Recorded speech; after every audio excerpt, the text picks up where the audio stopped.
I saw in medical school by Thomas Edison.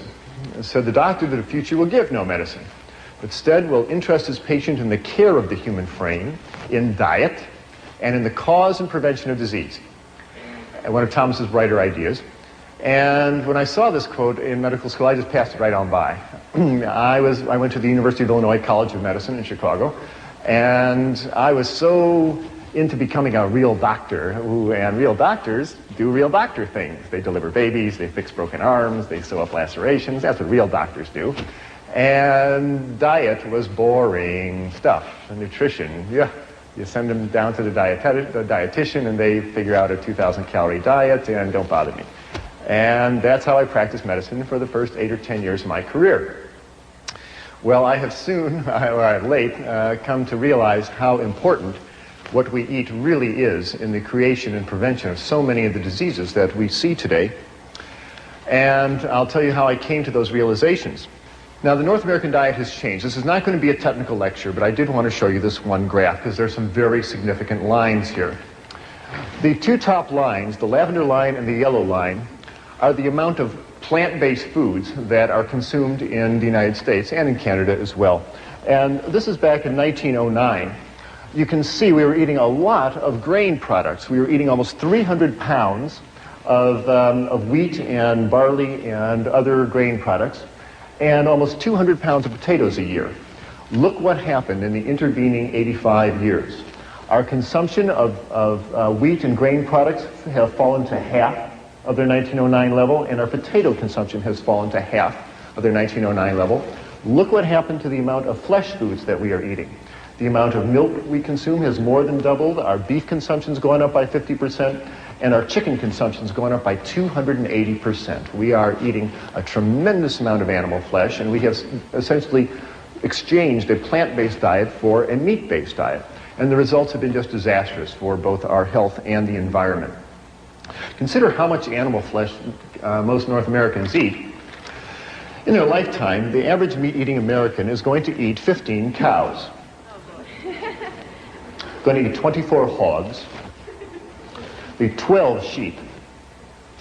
She will eat 900 chickens and 1,000 pounds of assorted animals that either swam in the water or flew in the air. That is a tremendous amount of animal flesh to be pouring through the human bloodstream year after year. No wonder we wind up with clogged arteries and high blood pressure and cancers and a lot of other diseases, and I'll show you how those two are related. Let's talk about the health effects of an animal-based diet. Here it is, the great American dietary catastrophe in all its glory. I grew up thinking this is good food. What's for lunch, Mom? Oh, I got something good for you, son, she'd say. And she would give me some food like this. And my mother didn't know, and your mother didn't know. They didn't know that the sausages and the eggs and the ham were just loaded with fat and cholesterol. And this is a coronary artery thrombosis waiting for some place to happen. Now, what is the effect on your body when you eat food like this? Well, the effect was brought out very dramatically to me about 10 years ago. I was on the cardiovascular anesthesia service. That's the service that deals with people's hearts and blood vessels. And like all good anesthesia residents, I was making my rounds one evening to see my patients for next morning's surgery. And the last patient I was seeing, I pulled back the curtain, and there was Mr. Phillips. Nice fella, but he was just huge. He weighed 290 pounds. And he was booked for a 4-vessel coronary artery bypass procedure. He weighed 290 pounds. 290 was also his systolic blood pressure. It was also his cholesterol level. It was also his blood sugar level. I called him Mr. 290. Nice guy, but really clogged up in his arteries. And because it was late at night, it was too late to call the blood drawing technician up to draw his blood test, I drew his preoperative blood work into a glass tube. And I put it out at the nurse's station, and later I came by to pick up the blood tube and take it down to the laboratory. And when I looked at the tube of blood, I couldn't believe my eyes. When you draw blood into a glass tube and let it sit there for an hour, it separates out into two parts, and the red clot settles to the bottom, and the liquid part of the blood, the serum, rises up to the top. Here you see two tubes of blood, and the tube on the left is normal serum, is normal blood. Here you see the dark red clot. And this golden yellow liquid, this is normal serum. This is what your blood is supposed to look like. But I looked at Mr. Phillips' tube, and it was just shocking. The serum floating in his tube was thick and greasy white. It looked like Elmer's glue. It stuck to the sides of the tube when I shook it. I went back into the room. I said, Mr. Phillips, did you eat before you came to the hospital? He said, yes. I said, what did you have? He said, I had a double cheeseburger and a milkshake. And when he said that, I realized what I was looking at was all the fat in the beef burger, and the butter fat, and the cheese, and the butter fat, and the ice cream, and the butter fat, and the milk had oozed out into his blood and turned his blood fatty. It's a well-known clinical phenomenon. It's called lipemia, and it happens every time you eat a fatty meal. You turn your blood fatty, and your blood stays this way for 4 hours until your liver can clear it out of the bloodstream. If you are like most North Americans and eat bacon and eggs for breakfast and a cheeseburger for lunch and fried chicken for dinner and ice cream for dessert, you're keeping your blood fatty all day. The stuff never clears out of the bloodstream. You keep your blood fatty for 40 years, 50 years, 60 years. What do you think is going to happen to the arteries carrying all that fat? I will show you what happens to the arteries carrying all that fat in a few minutes, but it's a disaster. There's a lot of fat in the North American diet, and it's hidden in most foods. You can see the fat around a T-bone steak, but most of the fat is in the muscle of the animal, and it's hidden in the dairy products.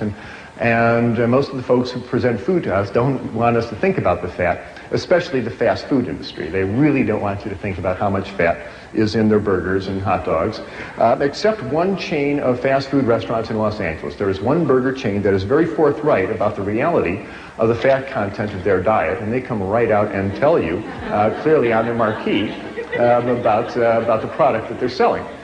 Now, if you stood outside the exit door of this restaurant or McDonald's or any other fast food restaurant where people are shoveling in their cheeseburgers, if you stood at the exit door with a needle and a syringe in your hand and drew blood on the people walking out the exit door, what you would see is most of the blood would be as fatty as Mr. Phillips' blood tube.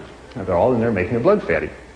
If you ever have a big cheese pizza and a bowl of ice cream afterwards and you feel a little greasy on the inside, it's because you really are. You really go greasy on the inside. Animal fat comes in 3 flavors in the North American diet. It comes in the form of red meat, and the fat is in the meat. It is in the fibers of the animal's muscle, and just trimming off the white fat around the edge of the steak really does not lower the fat and cholesterol content significantly of the meat. So red meat is the #1 source of fat and cholesterol in the North American diet. The second is the yolk of hen's eggs. The egg of a chicken is meant to hatch baby chicks. And the yolk of the hen's egg is one of the most concentrated gloms of fat and cholesterol on the planet. It is made to power that baby chicken for 21 days with no other energy. And when you run egg yolks through your bloodstream, you turn your blood fatty, just like Mr. Phillips. And the third source of fat in the North American diet comes from that white fluid that comes out of the udder of a cow. Now, cow's milk is a high-fat fluid exquisitely designed for turning a 65-pound calf into a 400-pound cow in a year. That is what cow's milk is for. Now, whole milk has a butterfat content of 3%. That's the cream that rises up to the top. And you drink a 3% solution of butterfat, you're going to turn your blood fatty, as will a 2 and 1% solution of butterfat. But at the dairy, the butterfat is skimmed off and they concentrate it into huge vats, half the size of this room. And they concentrate the fat to 50, 60, 80, 90% fat. This stuff is so thick you can walk across it. Why do they do that? Well, they do that so you will buy it and eat it. The butterfat is mixed up with air until it hardens into chunks called butter. The butterfat is mixed with sugar and frozen and sold as ice cream. The butterfat is mixed up with cocoa powder and sugar and sold as milk chocolate. The butterfat is mixed up with bacteria and allowed to ferment until it turns into sour cream. A lower fat version is called yogurt. And the butterfat is mixed up with calf's stomach and bacteria and allowed to ferment for about 6 weeks till it hardens into chunks called cheese. These are all forms of butterfat. The folks at the dairy want you to buy the butterfat and eat it. And when you do, you turn your blood fatty. There's absolutely no reason to run butterfat through your bloodstream at any time, and I'm submitting to you that you'll be a lot healthier and happier if you do not. Cow's milk is for baby calves. You have no more need of cow's milk than you do giraffe milk or horse milk or rat milk. Now back to Mr. Phillips. Nice fella, but I was impressed with all the fat in his bloodstream. We took Mr. Phillips down to the operating room, and I gave him 1,000 micrograms of fentanyl and put him to sleep, and the surgeon opened up his chest and opened up his aorta and opened up his coronary arteries. And what the surgeon started pulling out of Mr. Phillips' arteries were great, long, yellow, greasy, sausage-like formations of fat that looked like this. What you're looking at is a plug of material called atherosclerosis. And this is the plug of fat that built up in a man's arteries. The artery was a tube coming out at you from the screen. The artery wall has been cut away, and you're just looking at the fat that built up. It started around the edge of the blood vessel and started moving in on the blood flow channel as the years went by. And the blood flow channel got smaller and smaller and smaller till only this dark red spot was left for the blood flow to come through. And when a clot formed here, it stopped the blood flow completely through that artery. And because it happened in this man's right coronary artery, it stopped the blood flow to his heart and bought him a ticket to the autopsy table. This is the #1 cause of death of people in North America. Every 30 seconds on this continent, Canada included, somebody grabs their chest and falls over with a heart attack. This is animal fat clogging up the arteries. When you send this material down to the pathologist and you ask him to analyze it, the report always comes back the same: saturated fat and cholesterol. It's animal fat. The pathology report never, ever, ever contains the words remnants of broccoli, rice, and tofu. It's animal fat. The good news is when you stop running animal fat through your bloodstream, this stuff melts away. This stuff will come off the artery walls, and arteries can open up. And Dr. Dean Ornish in California and Dr. John McDougall and a number of other physicians are now routinely reversing atherosclerosis, having people cancel their coronary artery bypass surgery because they've changed their diet and their arteries have opened up. That's the good news. Here is the process happening. Here are 6 arteries coming out at you from the screen. The dark red circle is the artery wall. The pink material is the atherosclerotic material clogging the artery. The white spot is the blood flow channel, which is getting smaller and smaller and smaller. Any organ dependent upon this blood vessel for its blood flow is in trouble. Fortunately, it's a reversible disease. This atherosclerotic material clogs arteries all over the body. It's just a matter of which artery to which organ clogs up first that gives you the symptoms. If the yellow atherosclerotic fat builds up in an artery going up to the brain, you will suffer a stroke. If it clogs an artery going to your kidney, you'll suffer kidney failure or high blood pressure. If the atherosclerotic material accumulates on the walls of large blood vessels like the aorta that takes blood from the heart down to the abdomen and legs, the artery walls become damaged and weaken. They lose their strength. And the high pressure in the blood vessel causes the artery to balloon out, forming an aneurysm, which can then rupture, leading to emergency surgery or death. If the yellow atherosclerotic material clogs up an artery going to a loop of intestine, the general surgeon will open your abdomen and remove that loop of bowel. If the atherosclerotic material clogs up an artery going to a toe or foot, you will watch that toe or foot turn dark and gangrenous, and you'll sign permission forms for amputation. And if the atherosclerotic material clogs an artery going to the heart, you will suffer crushing chest pain when you walk, called angina pectoris. Or if it clogs the blood flow completely and damages the heart muscle, that is a heart attack. People, this is all the same disease. We are talking about animal fat essentially clogging up the arteries throughout the body, and it's the #1 cause of death and disability in North America. And this is essentially a disease of people who eat animals and the products made from animals. You almost never see these diseases in pure vegetarians. And William Costelli, the doctor who runs the Framingham Heart Study, says he has never seen a heart attack in anybody with a cholesterol below 150, and there's good reason for that. Why does this happen? Because all fats are not created equal. There's a fundamental difference between animal fats and plant oils. Animal fats contain cholesterol. No plant food contains cholesterol in any significant amount. It is an animal product. And very importantly, animal fats are highly saturated. They've got lots of hydrogen atoms hanging on them, and that makes animal fats very stiff. In fact, animal fats are solid at body temperature. If you're in a kitchen on a summer day and you've got a piece of T-bone steak on the counter and it's 98.6 degrees out, the same as your body temperature, the fat on that beefsteak is solid. It's a nice white chunk sitting there. If you have a bottle of olive oil on the same table at that same temperature, it's liquid at that same body temperature. I don't know about you, but I don't want to eat any fat that is solid at my body temperature because it's going to start clogging up my arteries. And that's the beauty of plant oils. They're liquid at your body temperature. They really don't cling to your arteries. Animal fats contain a substance called arachidonic acid. And arachidonic acid stimulates the creation in the body of a substance called prostaglandin 2. And prostaglandin sets off lots of inflammatory reactions in the body that can irritate the blood vessels, perhaps contributing to atherosclerosis. It may well cause a lot of inflammatory reactions in the joints, the skin, the bronchial membranes, and other places. Plant oils have a substance called linoleic acid, and that gives rise to substances called prostaglandin 1 and 3, and these are natural anti-inflammatories. They soothe inflammation in the body. So people who are on more vegetarian diets have much less problem with inflammatory diseases. Fundamental difference. You have no need to take animal fats into your bodies at all, and I really suggest you meet all your fat needs, and we need about 50 grams of fat a day. Get it from plant oils. You find it in grains have oils, legumes have oils, nuts, seeds. There's lots of oils available in the plant kingdom. That's where you should meet your oil needs, not from the fat of animals. The other thing about fats is make you fat. Animal fats stick to you. When you eat fat of animals, those fats wash through your bloodstream, and as they as they flow through your fat stores under your skin, they stick there. You've got fat cells looking for pre-made fats, and you eat the fat of animals, they stick there. What you see hanging on this man's abdomen really isn't even his fat. That is the fat of all the cows and pigs and chickens and ducks and turkeys and other slow animals that were walking past his table when he had a fork in his hand. Not his fat.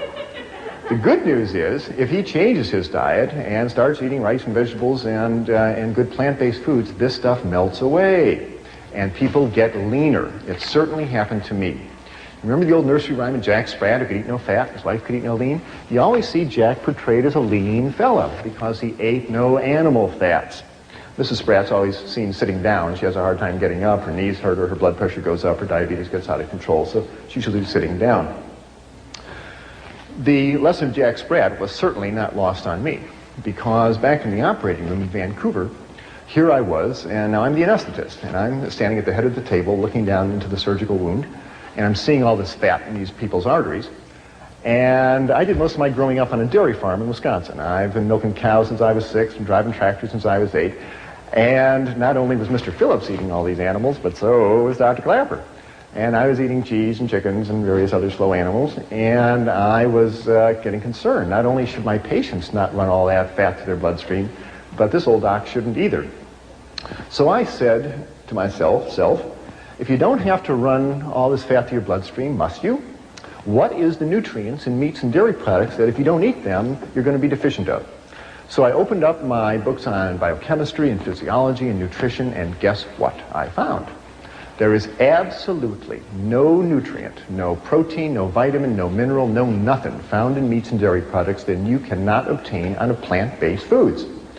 Consider the biggest animals on the planet, elephants and buffaloes and giraffes. These are vegetarian animals. They grow to thousands of pounds of muscle and bone without ever eating cheeseburgers and pepperoni pizzas. We can do the same. We can certainly build our 140 pounds or whatever it is you need to build in your body. The human body has absolutely no nutritional requirements for animal flesh. If you open up Harrison's textbook of internal medicine, you will find no disease listed acute cow flesh deficiency. And there is no chronic chicken flesh deficiency. There is no such disease because we have no need for these substances whatsoever. Animal fats, they clog you up and they make you fat. 2 good reasons not to eat them. Here's a couple of more. It seems to be fairly clear as study after study comes out that if you are eating large amounts of fats in your diet, you are significantly raising your risk for cancer. If you are a woman eating a lot of fat in your diet, and that's talking about the hidden fat in cheeses and meats, etc., you increase your risk of cancer of the breast. Here are some countries that are compared by how much fat is eaten versus how many women die of breast cancer. And you can see that the Americans and the Dutch, with their big dairy industries, lead the way in not only fat consumption, they lead the way in breast cancer deaths. Thailand is a Buddhist country. They eat very little meat and dairy products, and breast cancers are so rare there, if you find a case of it, you report it at grand rounds. This seems to be a disease of diet, of a high-fat diet. If I were a woman with breast and I wanted to decrease my chances of getting breast cancer, I would get the fat out of my diet. And that includes excessive amounts of vegetable oil. You need a little bit of vegetable oil, but you don't want to slather 2 cups of corn oil over your spaghetti for any reason. Men are not spared the ravages of a high-fat diet either, because when a man eats lots of animal fats, those fats are turned into male hormones called androgens. And androgens stimulate the prostate gland to get big. In our society, when a man reaches 60 or 70 and his prostate gland gets big, his doctor puts his arm around the patient and says, well, George, that's just part of getting old. Your prostate gland's getting big. No, it's not. That's 70 years of running androgen through that prostate gland. No wonder that gland gets big, and prostate cancer is the #1 killer of men. And if you compare countries of the world versus how much fat is eaten and how much men die of prostate cancer, sorts out just the same way. The more fat that is eaten in the country, the more the men die of prostate cancer. And again, it's a very rare disease in Thailand, where people eat rice and vegetables and traditional foods. So, animal fats. They clog you up, they make you fat, and they increase your risk for a number of types of cancers. There's 3 good reasons not to eat animal fats, and as I said, there's absolutely no reason to eat them ever. Now, I'm describing problems with eating animal flesh. They have too much fat, and that includes chicken and fish. Fish has a tremendous amount of fat and cholesterol in it, and chicken flesh is very fatty food. If you ever watch your mother make chicken soup, you ever see all that fat that rises up to the top there? Don't kid yourself that chicken is lean meat. It is not. There's just as much fat and cholesterol in chicken as there is in beef. Animal muscle is animal muscle, and when you eat it, it raises the level of fat in your blood, and you do not need it. There's another problem with eating animal flesh. It has too much protein. Now, when I was in medical school, I never heard the words too much protein. I thought the more protein, the better. Put them on a high-protein diet, make them strong. Tain't so. You better believe there's such a thing called too much protein, and most North Americans suffer from it. First of all, what is protein? Protein is the building block material that you use to make the hard structures of your body. Your fingernails are made of protein, your hair is made of protein, your bones are made of protein. It's the brick of our bodies, a solid substance. Now, you don't need very much protein during the day. You only need about 30 grams of protein a day. That's the weight of 10 pennies, okay? Imagine 10 pennies in your hand, that's how much protein you need. But look how much protein the typical North American consumes. On a typical North American eating day, a typical American who has bacon and eggs for breakfast and a glass of milk, who has a cheeseburger and milkshake lunch, and has a beefsteak dinner with a glass of milk and some ice cream for dessert, is clipping along at 150 grams of protein. That is a 5-day supply of protein. That is too much protein. Why? Because your body can't store protein. You can store fat, you can store carbohydrates, you can't store protein. So what happens?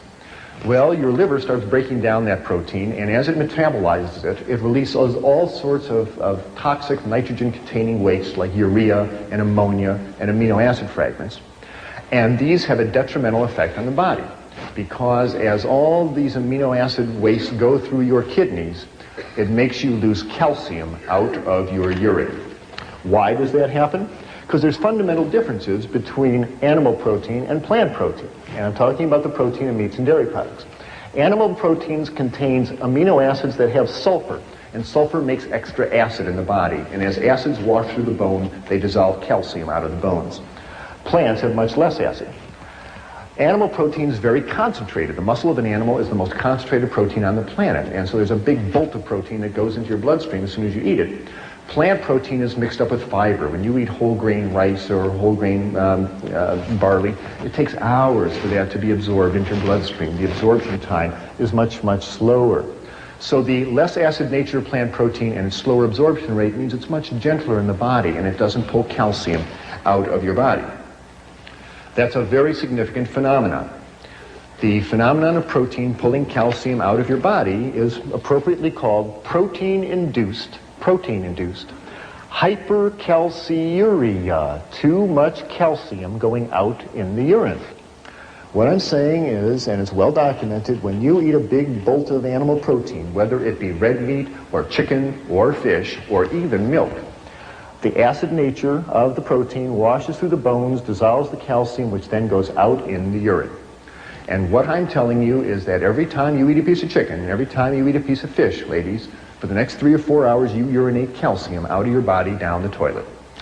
And the investigators who've documented this many times clearly say that high protein diets cause a negative calcium balance, even in the presence of more than adequate dietary calcium. Even if you are taking calcium tablets and drinking milk, protein is such a potent yanker-outer of calcium out of your body that you will not be able to keep up with the calcium loss.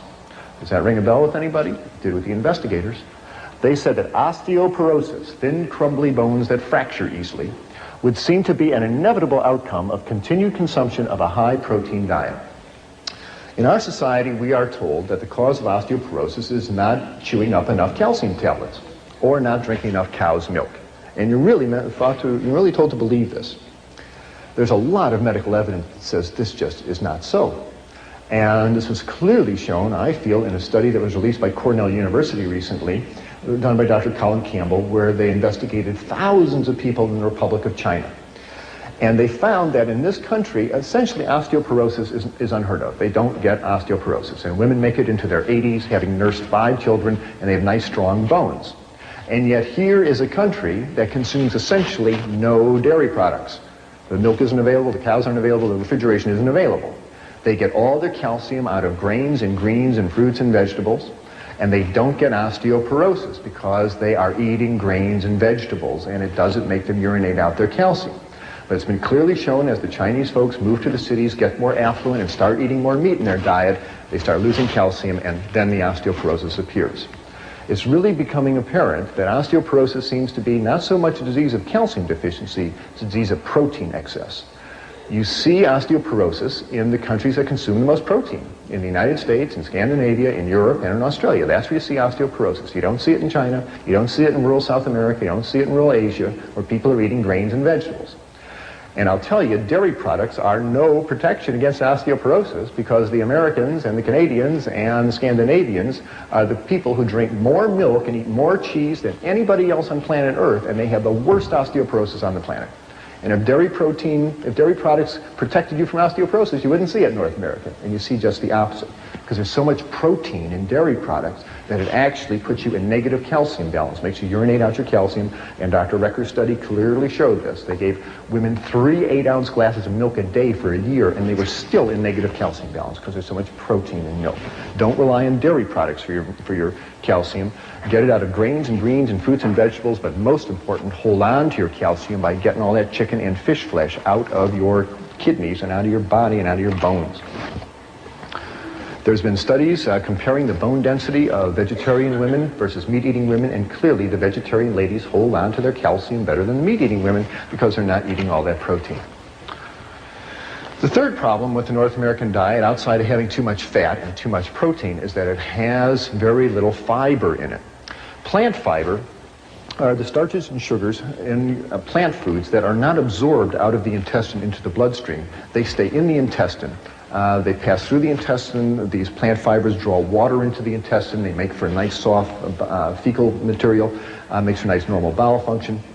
And very importantly, when meat is eaten, and the meat gets down to the colon, the large intestine, the bacteria in the large intestine break down the meat proteins and the bile acids that the liver secretes to digest them, breaks these substances down into cancer-causing substances, into carcinogens called benzopyrene and nitrosamine. And you smear these cancer-causing substances on the inside of your colon for 50 years, 60 years. What do you think is going to set off in there? President Reagan found out the hard way, as 60,000 North Americans do every year. They opened up his colon and found a big fungating cancer of the colon.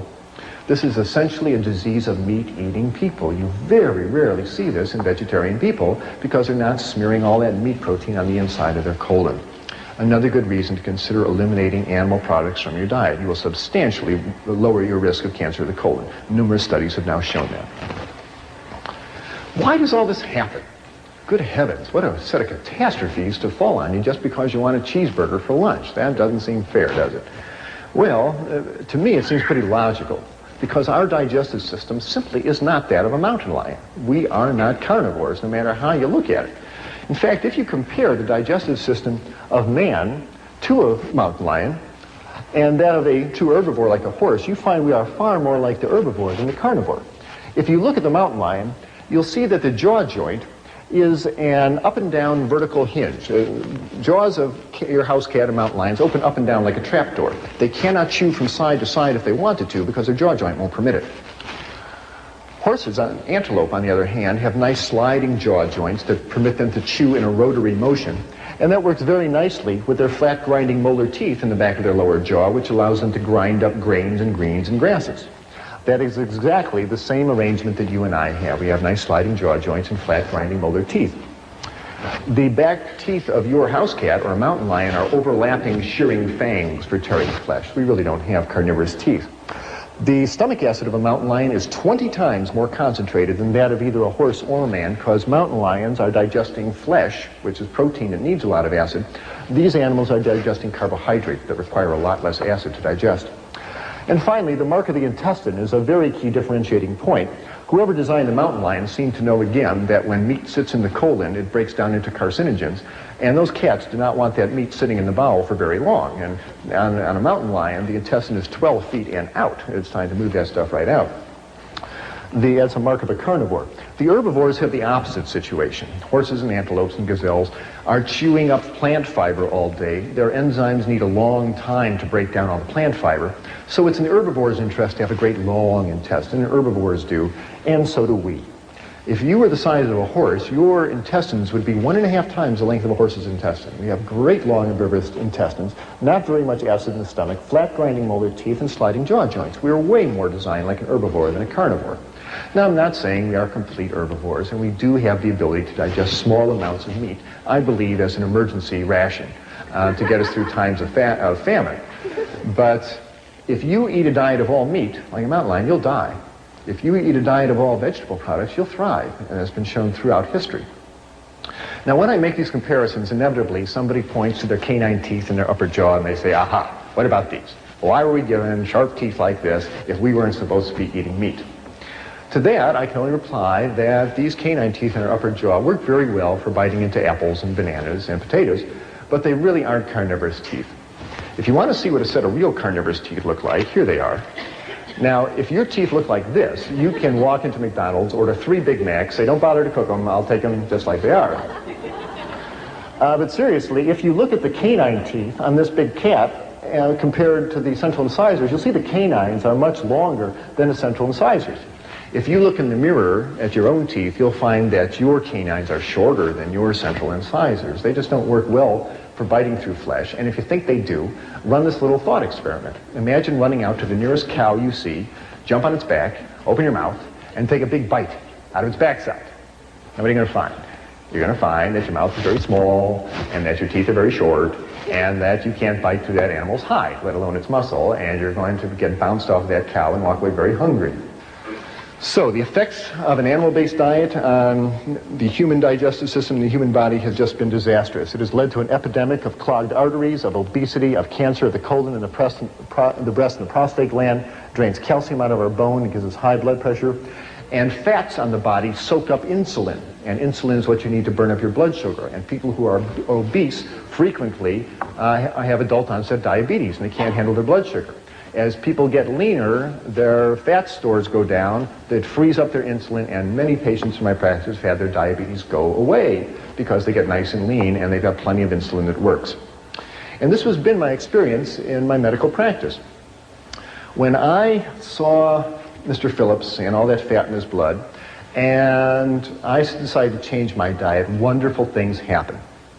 I learned how to make a couple of good breakfasts and lunches and dinners. And I took a walk every day, and something remarkable happened in my body. First of all, and most clearly, a 20-pound spare tire of fat around my waist, which I couldn't shake, even though I was running 5 miles a day. That spare tire in 6 weeks just melted right away, and I started waking up in a nice lean, light body, and it felt great. My cholesterol level dropped down from 220 down to 140. My blood pressure, which had been 150/90, dropped down to 110/70, and it felt wonderful waking up in a nice, lean, light body every day.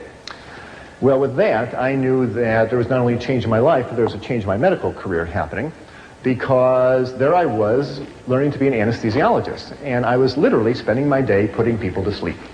And I felt that if I wanted to be a good physician and keep people out of hospitals, it was time to help them wake up. So I had 6 months left in my residency, but I went to the head of anesthesia and said, sir, as much as I enjoy anesthesia, I'm going back to general practice. And I did. And I moved down to Florida, and I opened up a little clinic. But this time I was smart. In the clinic, I put in a little kitchen, because you just can't tell what people not to eat. You got to say, here's what you eat. And I had a vegetarian chef come in, and we showed people twice a week how to cook grains and make salad dressings, and we showed them breakfasts and lunches and dinners. And those people who could eat in that delicious style, and it's delicious, and take a walk every day, noticed the same wonderful changes I did. I'd have them come in the office and step on the scale and get their blood pressure checked. And as the weeks went by, this marvelous downward progression of numbers started showing up on their chart. Their weight would go down by about 2 pounds a week if they were overweight. If they had high blood pressure, the blood pressure would come right on down. If they had high cholesterol, the cholesterol level would come right on down. If they were diabetic, their blood sugars would come right on down to normal.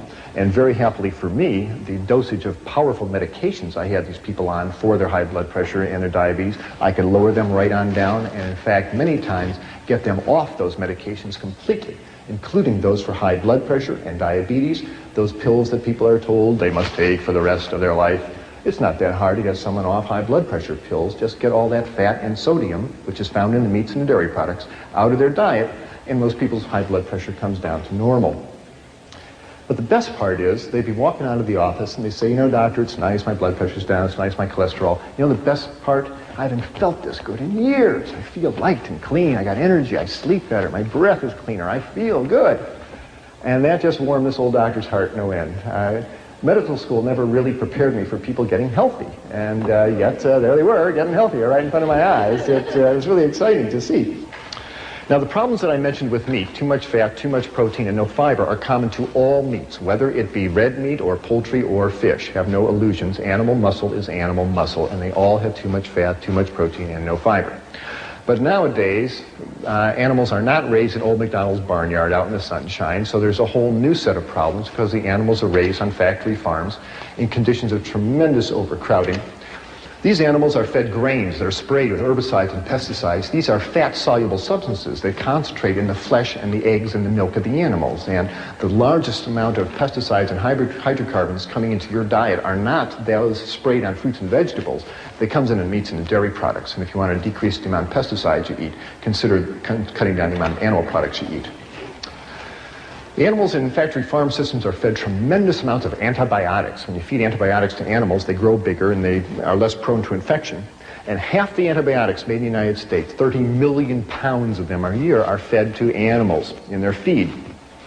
Well, what happens when you feed an animal a potent antibiotic like lincomycin, tetracycline, sulfonamides, ampicillin? What happens? Well, what you do is you kill off the antibiotic, you kill off the bacteria in that animal's intestines that are susceptible to the antibiotic. What do you leave behind? The roughest, toughest antibiotic-resistant bacteria going. And they have names like Salmonella, Shigella, Clostridia. You eat an underdone piece of chicken or burger with Salmonella bacteria on it, you're going to be very sorry. It rips up the lining of your intestine, gives you a bloody diarrhea. If you're an adult, it'll put you in the hospital with an intravenous going. And if you're a child, it'll dehydrate you and kill you. On this continent, over 4 million people every year get sick with salmonella food poisoning, largely from eating poultry and meat. The chicken carcasses are brought into the kitchen and slopped around all over the cutting board, and it contaminates the utensils in the kitchen. And it's becoming a worrisome problem of major, major proportions. Antibiotics can lead to tainted meat. You bet they can, and more people are getting concerned about it. You don't have to give antibiotics to broccoli. You're going to see more and more headlines like this. Here's hundreds of people sick in Illinois from salmonella poisoning in milk. Here are underdone burgers causing salmonella food poisoning. Here's a dreadful one. 400,000 hens and 1 million eggs poisoned with polychlorinated biphenyls. This is an industrial chemical in electrical transformers that, when it's discarded from industry, winds up in the rivers and into the oceans and into the fish, and accumulates in the fish flesh. Do you know that half the Canadian fish flesh is not eaten by people? It's ground up and either made into fertilizer or added to animal feed. And here was a tremendous amount of PCB-contaminated fish flesh that was added to chicken feed, and the chickens ate the PCBs, and it wound up in the meat and in the eggs. People are getting concerned. They say, don't let unsafe food put our lives at risk, for good reason. And these are episodes of contamination by animal-based foods. And so many of your friends who during the year get the flu, it isn't the flu, it's salmonella poisoning. The media has been fairly responsible in trying to educate us about the realities of the dangers of our high-fat diet. I'm very appreciative. It brings you to the same position that was reached by Gregorio Natividad, who is a meat inspector in Los Angeles, who worked there for 23 years. And he said, based on my experience in Los Angeles, my advice to the public is not to eat meat. This is a meat inspector watching it for 23 years. Maybe he knows something we should pay attention to. Here's another reason why I should consider changing our diet. Our kids are eating a lot of fat, and it is hurting them. Our children in North America are fatter than ever before, and their cholesterol levels are higher than ever before, and we are seeing heart attacks in younger and younger people. Don't kid yourself. A heart attack is not something that falls out of a tree on you at age 50. This stuff builds up in your arteries from childhood. And every year on this continent, 1,000 teenagers suffer strokes. 1,000 teenagers a year suffer a stroke. John McDougall is one of them, by the way. We are seeing fat-related disasters haunt our children. And researchers at Louisiana State University clearly say we should decrease the amount of fat we are feeding our kids. Here's USA Today announcing that study, recommending we lower the fat contents of our children's food. We are working actively to work in the schools to help get fat-free entrees onto the cafeteria line. High blood pressure, nasty disease, and it leads to strokes and heart attacks and kidney failure. Why do people get high blood pressure? Well, one way to view it is to consider the analogy of a garden hose. If you have a garden hose with a certain diameter and you have water flowing through it, there's going to be a certain pressure in that hose. What if you wanted to raise the pressure in the garden hose? Well, there's two ways to do it. One is to make the hose narrower. That will raise the pressure. The other thing to do is put more water through the hose, and that'll raise the pressure. Well, that's exactly what happens in our arteries. As we eat the standard North American diet and that fat builds up in the arteries become narrower, and so that raises the pressure. And when you eat sodium, as in table salt, sodium makes you retain water in order to dilute it out. And the more sodium you eat, the more water you pump around, and that's going to raise the pressure in your pipes. Guess where by far most of the sodium is found in the North American diet? In meats and dairy products. Sodium is in the muscle of all animals. All meat has sodium. Chicken, fish, meat, it's in the muscle of the animal. And the second place that sodium is found is in cow's milk. That mother cow wants to give her baby calf lots of sodium because it's expanding its blood vessel, as a growing calf should. And by far, meats and dairy products have more sodium than any other substance in our diet. And if you really want to decrease your sodium content, decrease the meats and dairy products. And I tell you, people, if you are being treated for high blood pressure and you are still eating cheese and eating chicken, you are kidding yourself. And no wonder the doctor is going to raise your amount of diuretics and Aldomet and all those other medications. If you really want to open up your arteries and decrease your sodium content, stop eating all that cheese and milk and animal products, and you'll find your high blood pressure takes care of itself. And I want to be too simplistic about it. There are other severe causes of high blood pressure. It's a complicated disease. It's not the only cause of it. There are kidney reasons. There are other reasons, and you should work with your physician. Now, tell them you're changing your diet, and you don't stop those medications by yourself. You work with them.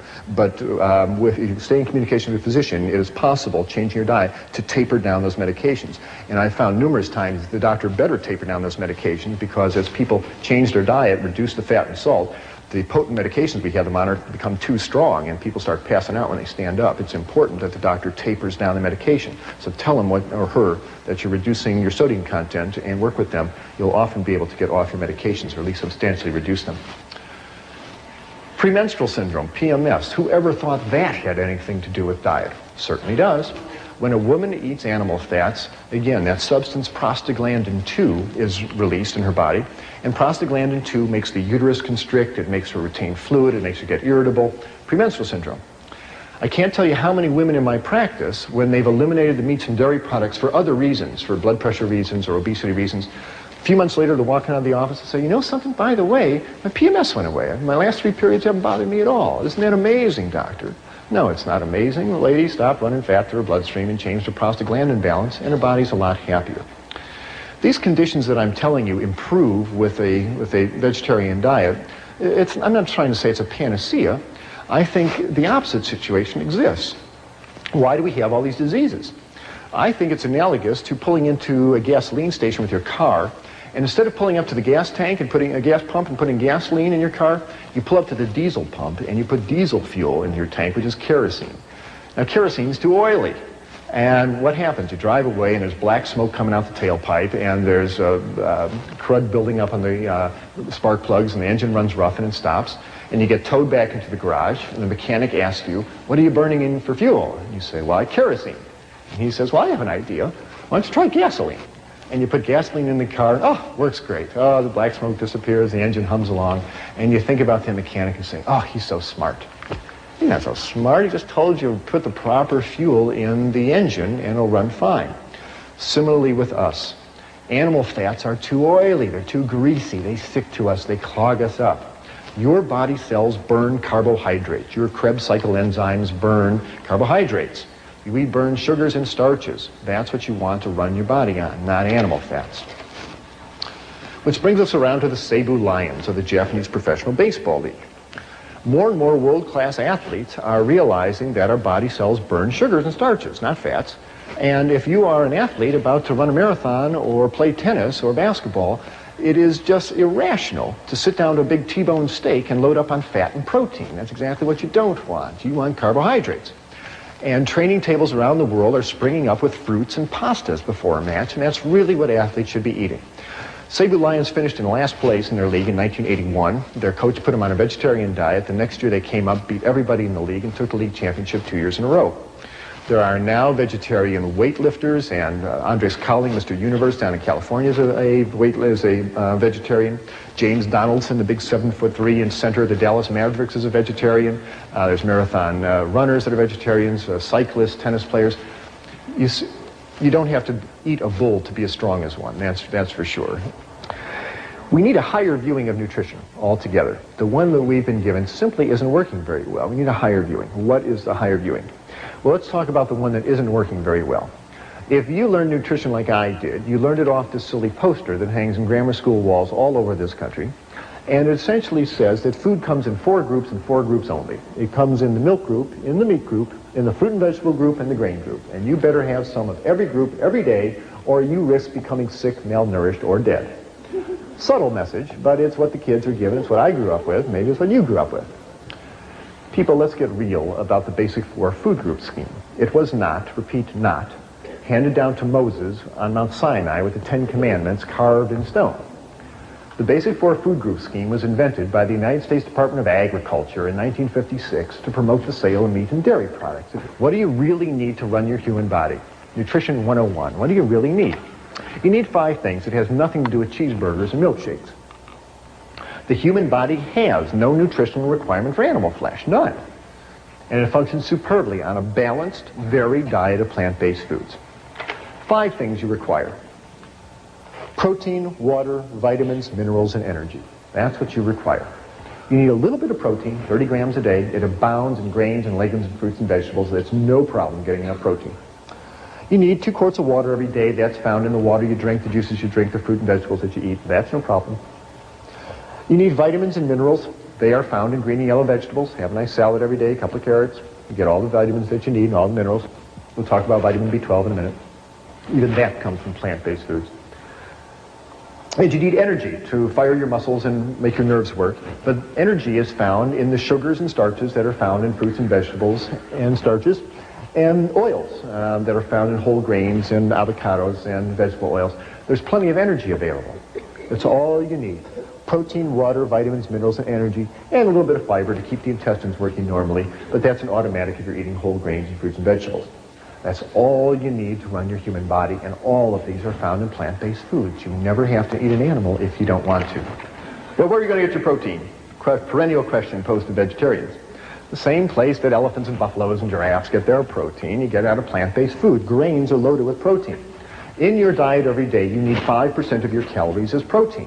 Grains are 10% protein. So all the breads that you eat, the dinner grains, rice and barley and millet, have lots of protein. The pastas that are made from whole grains, lots of protein. Legumes, anything that grows in a pod is a legume. Beans, peas, chickpeas, lentils, 25% protein, loaded with protein. Green vegetables. No one ever told me broccoli has lots of protein. It sure does. 15% protein in green vegetables. Nuts are a nice source of protein. People say, oh, I don't want to eat nuts. It makes you fat. Not if you're not running butter fat and cheese and egg yolks through your bloodstream. Have a handful of almonds. It's not going to hurt you, and you can use the calcium and the protein for good advantage. Sprouts are a nice source of protein. So are seeds, sunflower seeds, sesame seeds, pumpkin seeds. Lots of protein available. You cannot consume a calorically adequate 2,000 calorie diet made up of grains and legumes and green vegetables, nuts, sprouts, and seeds without guaranteeing yourself 50 grams of high-grade protein. It's in the plant foods. And you don't have to combine grains with legumes. That whole wives' tale that they're incomplete proteins is a myth. All plant proteins are complete in and of themselves. Grains are complete proteins, beans are complete protein, greens, well, they're all complete. If you want to combine them, that's nice, but have no protein neurosis that if you don't put tofu spread on your whole wheat bread, that is a waste of time. They're all complete proteins all by themselves. And protein from plant foods do not yank the calcium out of your body the way protein from animal foods do. Where are you going to get your calcium?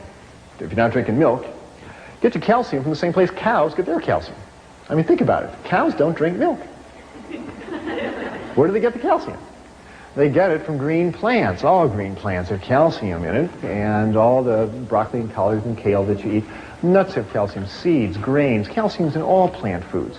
It's easy to get enough calcium, and again, the important thing is that if you're not eating all this concentrated protein in the chicken and the fish, you'll hold on to your calcium and you'll avoid osteoporosis. By the way, the ethnic group with the worst osteoporosis on the planet are the Eskimos. Who eat all that fish. They wind up urinating out the calcium. They dug up an Eskimo skeleton of a lady who died 500 years ago in the ice. She had terrible osteoporosis. So what in the world do you eat? Good heavens, he's taken fish away from us and cheese away from us. What is there left to eat? Well, I really think we ought to be basing our diet on grains. Here is a cross-section of a kernel of wheat, but all grains, barley, oats, millet, rye, they're all basically built the same way. Here is the new young wheat plant, and this is the germ, and it's rich in protein and vitamins and minerals and oils, and it's a great source of protein and minerals for us. Here is the starch, the carbohydrate that fuels the little plant. It fuels us just beautifully as well. And all this is wrapped in a layer of bran, the fiber, and it is an excellent package of nutrition for us. Now, who eats grains, you must say? We're not horses. Who eats grains? Well, we do. All the whole grain bread that you're eating has lots of nice protein and fiber in it. And you can have 4 slices of this a day. You will not get fat. It's just carbohydrates and water and fiber, and you'll either burn it or pass it out. I hope nobody is eating white Kleenex bread anymore. If you're going to be eating whole grain bread, get the benefits of all the bran and the protein and the fiber as well. Cereals, nice source of whole grain goodness, and there's lots of good whole grain cereals available in the supermarket these days. This material is called tofu yogurt. I'll tell you about tofu yogurt in a minute. You can cook grains up and add a nut butter like sesame seed butter and turn it into a nice grain loaf, and it takes the place of meatloaf, and you serve it with gravies and sauces. You can take this same grain mixture and mix it up into burger patties and make grain burgers, and it takes the place of hamburgers, and you serve it on a bun with lettuce and tomatoes and sprouts. One nice thing to do is one morning in your kitchen, make up about 50 of these, wrap them in wax paper, and put them in your freezer. Now you got a whole freezer full of burgers. You come time for lunch, whip out a couple, put them in the toaster oven, heat them up, and you got an instant lunch. You don't have to slave over a vegetarian banquet every time. Use your freezer. These foods last a long time. Pastas are a nice source of grain goodness. There's lots of whole grain pastas, corn pastas, oat pastas available these days. Grains can be added to soups. You have vegetable rice soup, bean and barley soup. Wonderful place to get grain goodness into your diet. And a big bowl of this kind of soup and a hunk of dark bread makes a wonderful, nutritious lunch with no cholesterol. Corn is a nice grain. Enjoy it often. Rice is a nice grain. It fuels half the people on the planet tonight. Legumes, wonderful source of protein. 3 tablespoons of this bean salad will give you as much protein as a chicken dinner, but it won't yank calcium out of your bones the way chicken flesh does. The bean family is huge. Lima beans, zucchini beans, navy beans, great northern beans, lots of beans. People say, well, I want to eat beans because they give me gas. The way around that, by the way, is to realize that most of the gas problem comes from a sugar on the surface of the bean called hemicellulose. And hemicellulose is soluble in water. So if you're going to be making bean soup or bean chili, the night before, take the beans, put them in a pot, cover it with water, and let them soak overnight. The next morning, spill off the soaking water, rinse the beans a couple times, and you'll get rid of most of that hemicellulose and stay a lot more socially acceptable to your friends. Lentils, nice source of protein. Soak them, season them, enjoy them. Probably the legume protein that's consumed most by vegetarians is soy protein in the form of tofu. Tofu is found at all supermarkets these days. You buy it with it's dated like milk, and you buy the tofu with the date furthest in the future, so it's the freshest tofu. Take it home, open the packet, spill off the soaking water, take the block of tofu, put it in a bowl, cover it with water, and you store it in your fridge under water. Every morning just change the tofu water, and it'll keep for a while, but it shouldn't keep that long in your fridge. You ought to use it. Now, some people say, I tried tofu once, yuck, it's bland and yucky, it doesn't taste good. Well, that's because tofu is a raw ingredient. Pastry flour doesn't taste great either until you do something with it. You got to make it into cookies and cakes. Same thing with tofu. What do you do with it? Well, lots of things. It's a great meat substitute. It's a great transition food, even though it's a processed food. You can cube it up and put it in your stir-fried vegetables, and it takes the place of meat. Look at all the protein here. There's soy protein in the tofu, green vegetable protein in the broccoli, nut protein in the walnuts. There's lots of protein. Serve this over rice and noodles, and you'll get easily the protein that you would out of a meat meal, but without the calcium-losing effect of all that animal protein. Tofu can be cubed up and added to salads. It takes up the place of, the salad dressing and enhances the flavor of the salad. You can scramble tofu. You can mash it up and add a yellow spice called turmeric and some sesame seed butter, and you put it in your skillet, and it turns into a beautiful scrambled egg substitute that can be served over toast. You can mash up tofu and brown it and turn it into spaghetti and tofu balls. You can make tofu cream pie, tofu cheesecake. This is not a diet of deprivation, let me tell you, by a long shot. This slide is to remind me to tell you that you should not eat all your foods all processed. The more you cook food, the deader it gets. You heat up food and it starts losing vitamin contents, the proteins coagulate, the fats denature. Cooking food devitalizes it. Eat as much of your diet as you can raw and fresh or lightly steamed vegetables. My diet now is about 60-40 raw, 70-30 raw, around there. I can't do a whole raw diet right now, and it's not time for me to do that. When I try to do that, I lose weight and start dreaming about potatoes and spaghetti, and so I go back and eat cooked foods. But when I eat all cooked foods, I'm loggy and heavy, and that doesn't feel good either. So think about moving your diet more towards uncooked foods. Vegetables, again, should be lightly steamed or just a quick stir fry and a walk and out. Don't deep fry anything. Keep that food as fresh and vital as you can. I'm here to help dispel illusions. This is the kind of attitude we can no longer afford. We got to stop kidding ourselves about what we are doing on this planet, because our dietary and lifestyles are ripping this planet up. Victor Hugo said, "No army is as powerful as an idea whose time has come." We've got to start living reverently on this planet. We've got to start being gentle with the life support systems upon which we all depend, including the waters and the rivers and the trees and the animals and the earth itself.